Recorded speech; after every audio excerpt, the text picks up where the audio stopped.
Black Friday deals are popping up again. We have buy one, get one free options. We have limited edition releases that are popping up. 20% off, the best sale of the season. But let's pause for a moment. Do you actually need more makeup?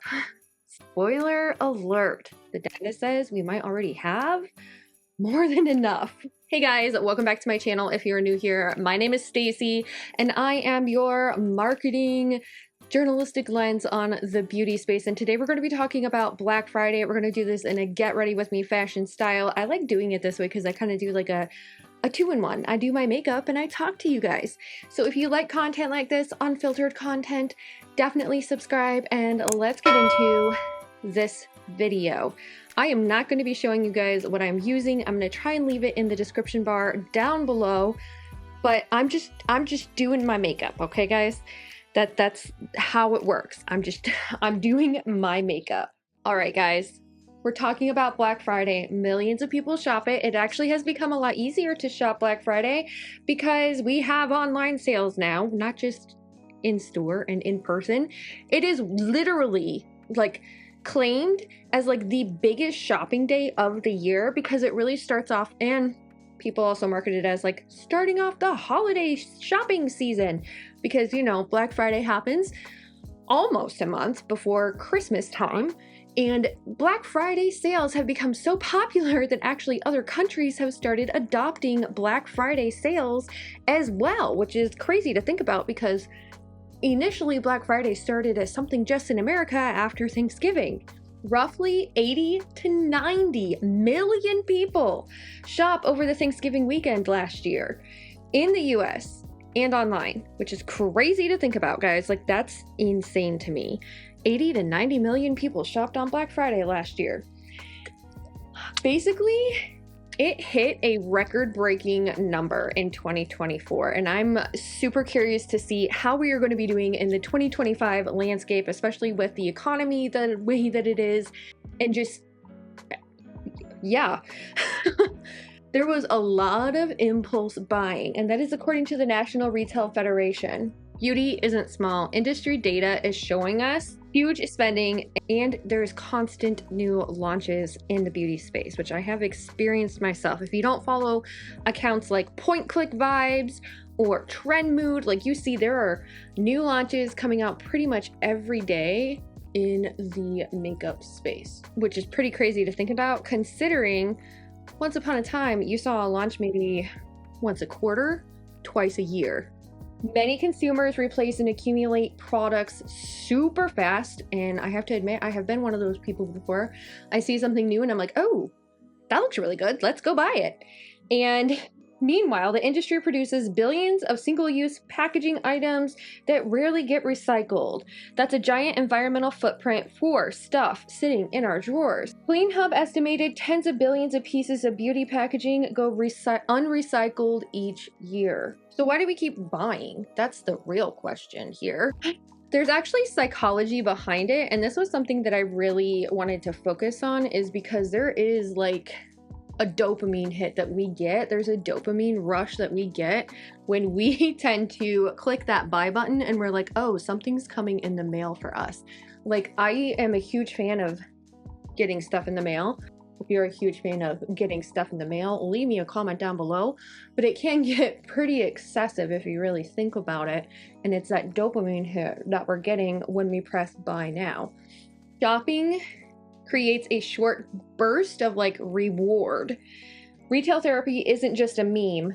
Studies on compulsive buying and the relief after a purchase show a measurable psychological loop. People report feeling better immediately after buying, and for some, the behavior becomes problematic. So then that dopamine hit, that dopamine rush that you got, it fades, and then you want to chase the next deal, and you want to chase that feeling over and over and over again, and that's how it can become a problem.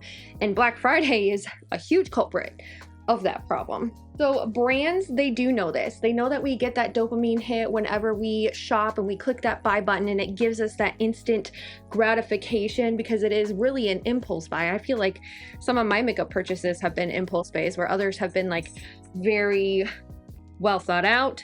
They've been very educational. Like, I've done research on those purchases, and then other ones I'm like, oh, that just looks good. Let's just buy it. And that's the problem, is that brands know that our impulse purchases are what drive us. So they do limited edition launches, and they've really been honing in on these types of things during Black Friday because, of course, it's for a day that's been coined the biggest shopping day of the year. Why not, launch something that's limited edition or limited deals or things like that, or a mystery box?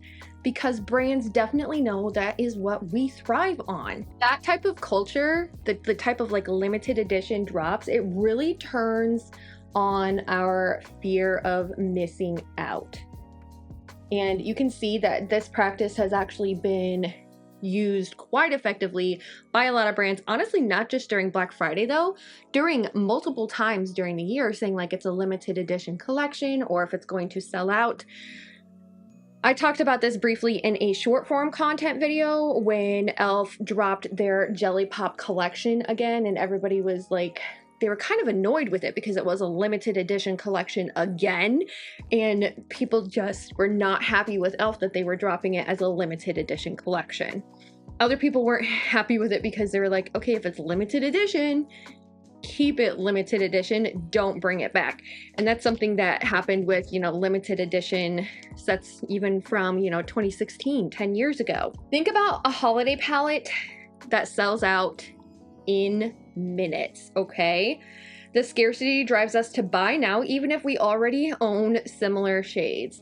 I'm not gonna lie, I have been a victim of this. I have seen a limited edition palette from one of my favorite influencers, and I'm like, okay, I need to get that because it's limited edition, but I might already have something in my makeup collection that is similar to or the same as what they are offering, and my FOMO creeps in and I gotta buy it.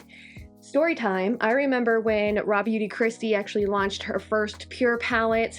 It was her first ever collaboration, and I remember I was in the checkout line and Pure had issues with their website and I was not able to get the palette. I was not happy.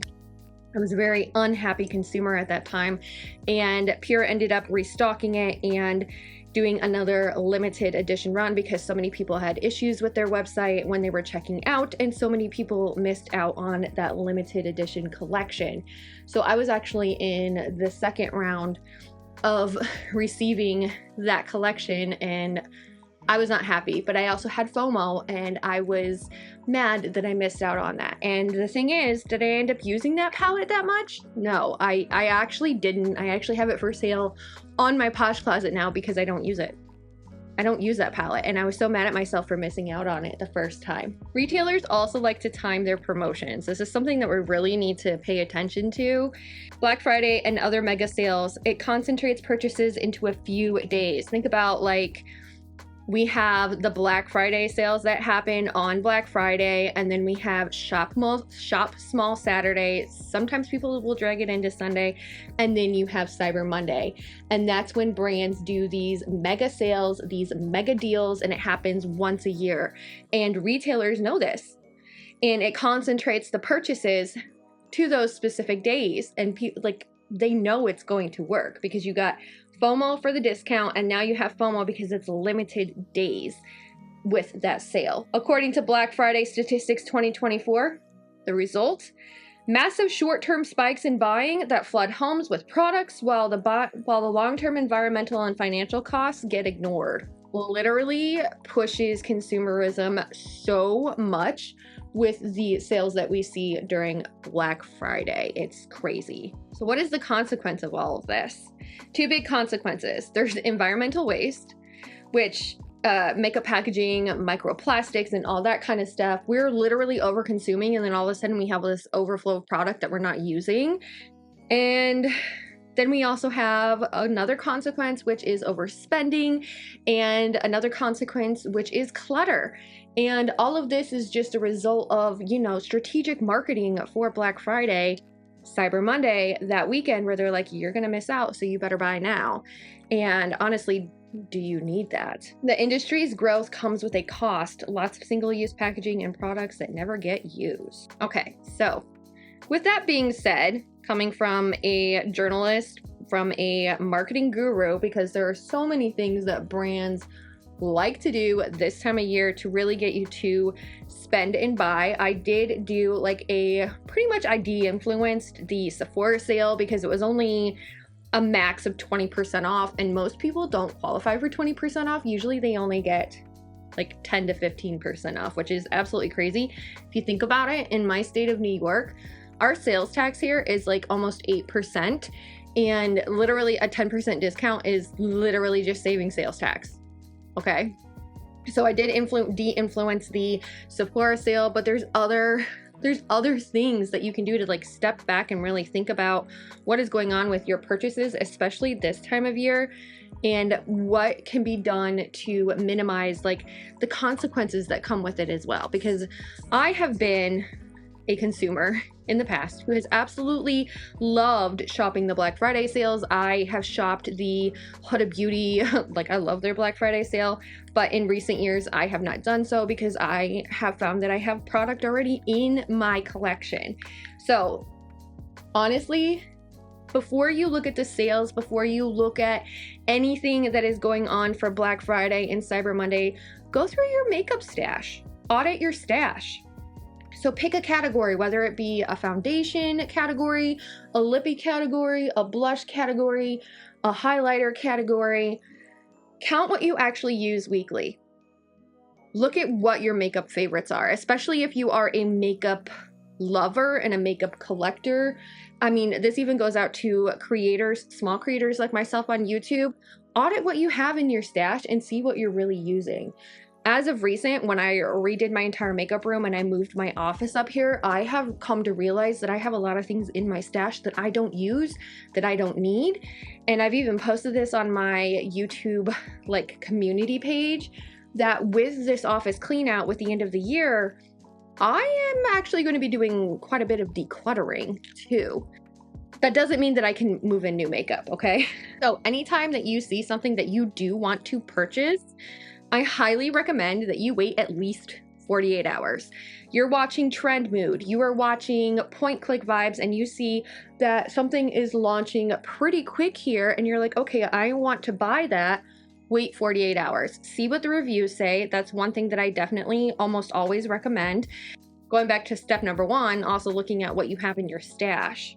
Another thing that you can do is buy multi-purpose products, and that especially can ring true for makeup purchases, beauty purchases, but it also helps you cut the clutter and save money. And that's something that you definitely need to take into consideration when you are also looking at all of these launches and things as well. I'm a big fan of multi-use products, not gonna lie. If I can find a really good like eyeshadow that has a deep dark black shade that I can use as a liner, then that's kind of like a multi-use product to me. Okay, so the other thing is support refillables and recycling programs. Sephora has something like this. You can hand them your empties and they will recycle it for you. But this also gives you an initiative to see how much you are consuming and how much you actually use in a certain amount of time. I also suggest for any new purchases that you have coming in, you write the date on it for when you first use it, and then you can see, or you can even use a spreadsheet and do this as well. Write a date on when you first purchased and used it, and see how many times that you use it throughout a year. I actually have like a most used makeup series that I've started. I started it in 2024 and I will be carrying it forward into 2025. But basically I pulled the top 5 in every single category that I knew that I used the most in 2024.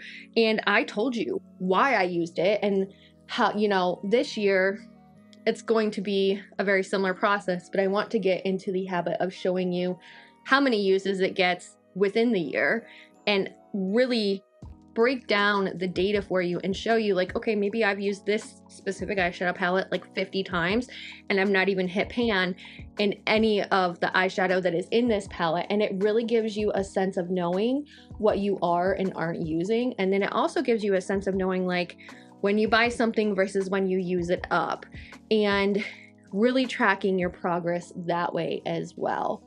And it'll just give you a timeline, or when sales do come around, that you can be like, okay, I used up this product and it's half empty and it's on a Black Friday sale right now. I know I'm going to use this up in X amount of time, so now would be a good time to repurchase it. And that's when I would definitely say that you can, that's when I would say that going for a sale and buying something on sale, it can be beneficial to you. Another thing, and it really coincides with like what I just said, is just shopping intentionally. Shopping for things that you know you consume on a regular basis, shopping for things that you know are going to get use out of them, and not just shopping on impulse, because impulse buying is literally what drives Black Friday 90% of the time. I remember when I was younger and I had just entered college, my mom was remarried, and the ladies on my stepdad's side of the family, it was my aunt and her mom and her sister-in-law, they literally would sit at the dining room table after we had eaten dinner, but we hadn't had pie yet, and they would literally make a game plan about their Black Friday shopping. And honestly, that was back when newspaper was more of a thing and they weren't really leaking things online. So actually, even today in 2025, you can be much more intentional with your spending and with your Black Friday intentions, because things are published way ahead of time. Like, we're talking, sometimes they leak Black Friday sales months ahead of time, or they do a pre-Black Friday sale and then they do a Black Friday sale. So like, you can be intentional with your purchases, and you can make a plan for exactly what you do want to purchase. Like, honestly, when is a good time to shop on Black Friday?